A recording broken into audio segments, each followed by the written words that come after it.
ټولنا اول بدعت دا لفظ چې دی په دین اسلام کې او په شریعت کې د بدعت ډیر تعریفونه دي، ډیر تعریفونه، چا څنګه تعریف کړی دی او چا څنګه تعریف کړی دی. زه په اسانو الفاظو باندې په اسانه پښتو کې د هغې ټولو تعریفونو یو خلاصه او نچوړ ورته بیانوم. بدعت څه ته په دین کې یا په شریعت کې بدعت څه ته؟ نو ګوره دا یاد لره، په دین اسلام کې یو نوی کار رئیستل، صرف نوی کار رئیستل نه، بدعت دومره نه دی. په دین اسلام کې یو نوی کار رئیستل، د یو نوی کار ایجاد کړل په نیت د ثواب باندې. دا یاد لرئ چې ته یو نوی کار راوباسې او ستا په هغې باندې نیت د ثواب د حصول نه، دا بدعت نه دی. یعنی په نیت د ثواب باندې ته په دین اسلام کې یو نوی کار راوباسې او څو وای چې په دغه کار باندې ماتم ثواب میلاوږي او چې تی وکړې نو تاتم په دې باندې څه میلاوږي؟ ثواب میلاوږي. دې ته بدعت ویل کېږي چې دا کار د حضور مبارک علیه السلام په زمانه کې نه، د حضور علیه السلام په زمانه کې نو. تا په دین او په اسلام کې یو نوی کار رویستا په نیت د ثواب باندې چې ستا دا دعوه ده چې په دغه نوی کار باندې ماتم ثواب میلاوږي او تاتم ثواب میلاوږي، دې ته ویل کېږي بدعت. اوس صاحبانو ځان پوه کړئ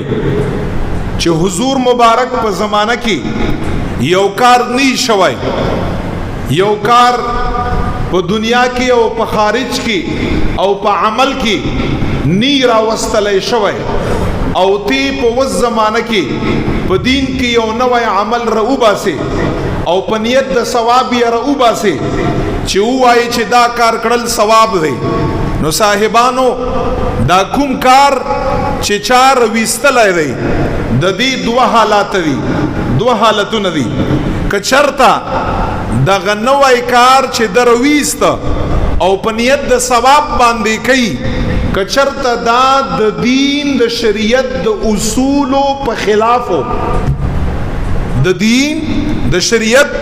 چې کوم اصول دي هغه اصول مرته بیانومه، د هغې په خلافو، هغې سره یا ټکراو خوړ، هغې دغه کار اجازه نه ورکوله، دا هغه بدعت دی چې دا حرام بدعت دی، دا ناروا بدعت دی. او په حدیث کې چې پیغمبر علیه السلام فرمایلی چې بدعت سړی جهنم لبوزي، نو دا هغه بدعت دی چې دا انسان نعوذ بالله انسان جهنم لبوزي. بیا چې کله سي د دین د اصولو اوس راشي تا په خپل ژوند کې په دین کې نوی کار رویست، نوی کار اوس تا ایجاد وکړه، یا دغه څلورو خلکو نه رستو قرآن، حدیث، اجماع، قیاس نه مراد مذهب دی، بعد کې خلکو په دین کې یو نوی کار رویست، بس هدایت لري دغه نوی کار به ته قرآن ته ور متوجه کړي. که قرآن په خپه کېده او قرآن د آیات خلاف حرام دی، مونږ علی الاعلان یو چې حرام دی، خو تم تکړه شه که چرته چا نوی کار په دین کې د ثواب په نیت رویسته او د قرآن او د حدیث او د اجماع خلاف نو، تم په منبر باندې ووایه چې دا بالکل ثواب والا کار، بالکل جایز دی. بیا دا جرأت تم وکړه تو ووایه. مونږ خو وایو چې که دا نوی کار د قرآن په خلاف دی، د حدیث په خلاف دی، د اجماع په خلاف دی، د مذهب په خلاف دی، دغه څلور اصول دي، دغه نوی کار مونږ هم جوتے کی نوک پہ رکھتے ہیں، دغه نوی کار زمونږ د خپو نه لاندې، دغه نوی کار حرام، دغه نوی کار ناجایز، او دا هغه مبتدع بدعتي انسان دی چې د دغه نوی کار د وجې نه چې قرآن حدیث په خلاف باندې دا نوی کار دی اور د جهنم لبزي، دا بالکل حرام. خو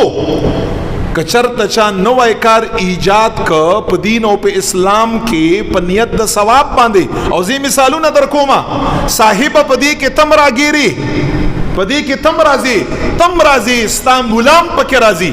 ستا استاد هم پکې راضي ستا شیخ هم پکې راضي ستا مشر او کشر هم پکې راضي بیا بدعت نه اڅوک نه پاک په دغه وخت کې چې تعریف صحیح نه ک او معنا دې صحیح بیان نکړه خلق را په صراط مستقیم باندې روان نکړه او سم د پوي نکړه تا استا پلار او نکاح او استاد او شیخ پکې راګیر دی بیا او کچرته په دین کې نوای کار څنګه چا په دین کې نوای کار رويست په نیت د ثواب باندې کاوه په نیت د ثواب باندې اوس دا میکینیک یو کس دی دا گاڑی ماڑی جوړي نام په دین کې نوای کار دی په تاسو په نیت د ثواب باندې نه کوي ښا دا روزګار دی په نیت د ثواب باندې چې ته ثواب غړي او د قران د حدیث د اجماع د مذهب په خلاف خو نه دی جایز او که د قران او حدیث او د اجماع او د مذهب په خلاف نو هغه سره ټکراو نه خور هغه ایکسپټ کاوه قبلاویا صحیح اورته وي بالکل دا کار باعث ثواب د انسان ته په دې باندې اجر ملاوي